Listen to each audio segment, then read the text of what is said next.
Hi, this is Boss City Brian, and I'm here with what I think is an interesting topic, and that is the year of the exodus of movie stars from the big screen to the small screen. The year was 1971, and this was the year where several big movie stars crossed over to TV. So let's get started. Now, the topic of movie stars doing television dates back to the early days of television.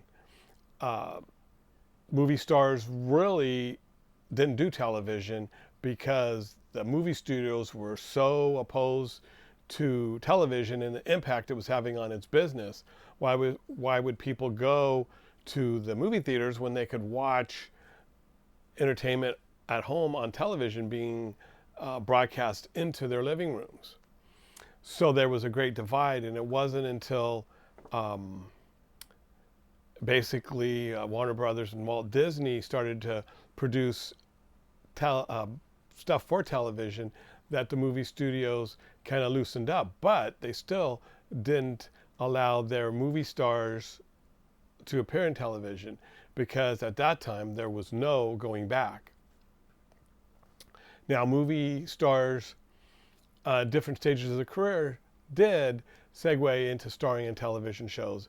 In the early 50s, we had people like Lucille Ball, but she had already appeared on radio and then segued into television. Robert Young, Lucille Ball was 51. Um, Robert Young, 1954, he brought his radio show Father Knows Best to television. 1952, Abbott and Costello did a sitcom where they basically had pretty thin plots where they could do all their classic routines from vaudeville and the movies. Um, and there was, Shirley Temple, Boris Karloff, both appeared as hosts of anthology programs. Loretta Young, and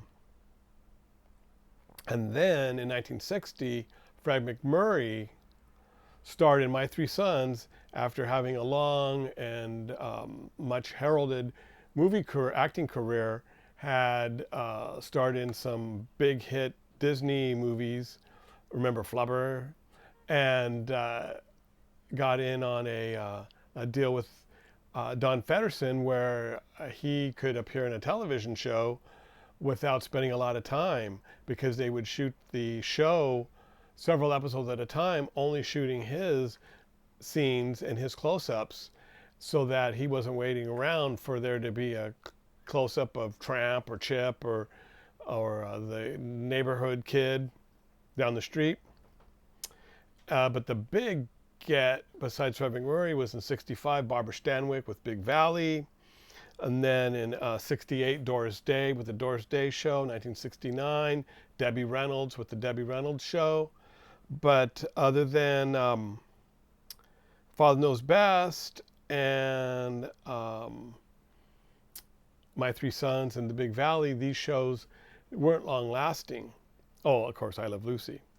But in 1971, we saw these stars. We saw, in January of 71, we saw Henry Fonda star in a sitcom slash crime drama, 30-minute Don Feddersen show, which Don Feddersen therefore afforded Henry Fonda the same deal that MacMurray had, where they would shoot all his stuff. So instead of spending 9 months filming 24 episodes, he would spend about 3.5 months filming, and then was able to go off and do other things.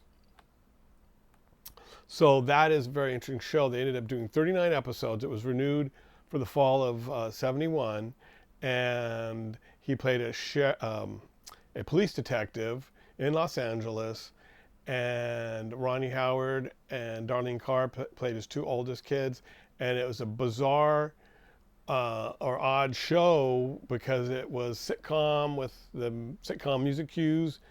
Part of the show. Part of the show, it was crime drama with that type of music, and it's very entertaining because of the fact that it's so odd. And I did a video on that, so check it out here on my channel. But in September of '71, these other stars joined Henry Fonda on that exodus. And these shows all debuted between September 17th of '71 through September 20th.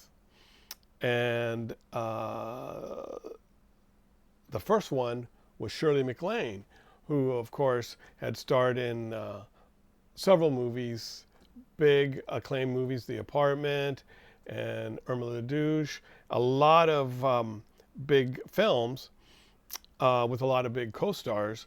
But she was starring in Shirley's World on ABC, debuted September 15th, and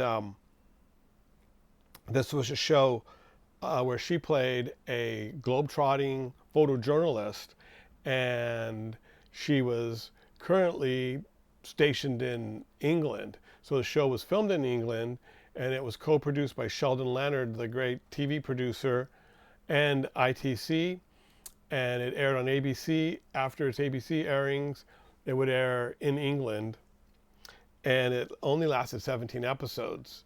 So the world wasn't really ready for Shirley on television, and then she, of course, went on to have an even more acclaimed movie career. She was one of those stars that could and did go back to films and had even a bigger career. So then on the 17th of September, Rock Hudson starred in McMillan and Wife, and he played the police commissioner of San Francisco. Susan St. James played his wife, and he solved these crimes with his assistant, Sergeant Enright, but seemed to always be helped by his very caring wife, played by Susan St. James. This was part of NBC's Mystery Movie Wheel, which meant that it rotated with other shows. So they would only do somewhere between 6 to 8 episodes a season, which will afford Rock Hudson to do his other movies or whatever projects he had. And so even though it lasted 6 years, they only did 40 episodes. That same night, and that was on NBC, that same night debuting on ABC was Tony Curtis, who of course was in many, many classic films. He was starring with future movie star Roger Moore, who had starred in television previous to this, including being one of the Maverick brothers on Maverick. It was called The Persuaders, where they came to the aid of people in trouble and helped them get out of trouble. This show was filmed in England as well, and it was co-produced by ABC and ITV, and it lasted 1 season and 24 episodes. And Tony Curtis kind of stayed in television. He actually did a mystery movie series called McCoy that rotated with McLeod, McMillan and Wife, Columbo. Roger Moore, soon after this, began his stint as James Bond. Also that week, starring in a single camera with no laugh track sitcom, was the great James Stewart, who was starring on NBC in The Jimmy Stewart Show. Now, this is the only time that Jimmy Stewart was ever billed as Jimmy Stewart. It was always James Stewart. But here he starred as a college professor who lived with 3 generations of his family in his house.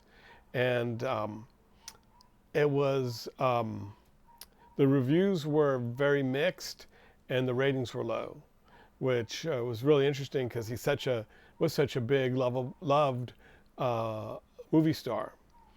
Uh, he then, a couple years later, came back to television, um, and he played a detective in a crime drama that was on every other week on CBS. It rotated with the TV version of Shaft, which might not have been the best combination, but nonetheless, people didn't tune into either Shaft or Hawkins, Jimmy Stewart's crime drama. And after that, Jimmy Stewart made infrequent appearances in movies and television. But these were his two starring roles. He was part of that 1971 exodus. So then, on September 19th, was Glenn Ford, acclaimed actor, starring on CBS in Cades County, which was described as a modern day Western where he played a sheriff, Sam Cade. And this show aired, I believe it was on Sunday nights, and it was on, I think, at 10 p.m. I could be wrong. So if I'm wrong, put in the comments and let me know. But I remember bubblegum music star Bobby Sherman was guest starring in an episode. And so being a bubblegum pop star fan, my parents had me go to bed at my regular bedtime and then woke me up to watch bubblegum pop star Bobby Sherman on Cades County. And all I remember being sleepy and bored. So if I ever saw it now, maybe I'd feel a little bit different. But in 1971, my 9-year-old self was bored. Okay. So that was on the 19th. On the 20th was, oh, we already talked about Henry Fonda on Smith Family. That was in January of 1971. So that covers the Exodus. But as in regards to the idea of movie stars on television, there was another Academy Award-winning actor who made the jump into television in 1963, and his name was Ernest Borgnine, and the series was McHale's Navy, which lasted for 3 seasons and actually produced 2 movies that starred the original cast that were shown concurrently with the television series. One of them they made without McHale. But what's interesting is Ernest Borgnine's reasoning about making the jump to television. And he would tell the story about a teenager coming to his door raising money for something that kids would raise money for, the Scouts or something. And the kid said he recognized him and couldn't say his name. But through the conversation, Borgnine realizes this kid knows James Arness from Gunsmoke and Richard Boone from Have Gun Will Travel. He knows all these television stars by name, but he doesn't know Academy Award-winning Ernest Borgnine. And the kid could see the Oscar in his room, in his front room. So I don't know if Borgnine had like a spotlight on his Oscar or whatever, but according to Borgnine, the kid could see it and just had no idea who he was. So Ernest Borgnine had been offered this sitcom called McHale's Navy and had turned it down, but then he started realizing that he had won an Oscar, but now it had been 7 or 8 years and nobody knows him. So he decided that maybe I should get into television. So I don't know if this is the reasoning for some of these other actors I know that Henry Fonda mentioned that he took the Smith family because that was going to afford him the time, but also the resources to be selective on projects, and then do projects that weren't necessarily big money makers as far as his salary. So it's interesting to know, especially someone like Shirley MacLaine, who was only in her late 30s. Of course, in the 70s, in Hollywood, 37 was old, unfortunately. But she proved everyone wrong, as she had an even bigger career after her entree into television. So let me know your opinion on these shows. I've seen most of these shows. My family used to really enjoy the Mystery Movie, and McMillan and Wife being part of that. My brother used to enjoy the Persuaders when it aired in syndication. As you will find out if you watch that Smith family video, my wife and I have really enjoyed watching the DVDs of the Smith family. So you should check that out. Cades County, can't judge it by the Bobby Sherman episode, but it could actually be a really good show. I know that the credits included some very top-notch television names. Shirley's World, I believe my parents watched that, but it was on past my bedtime. So I can't really comment on that.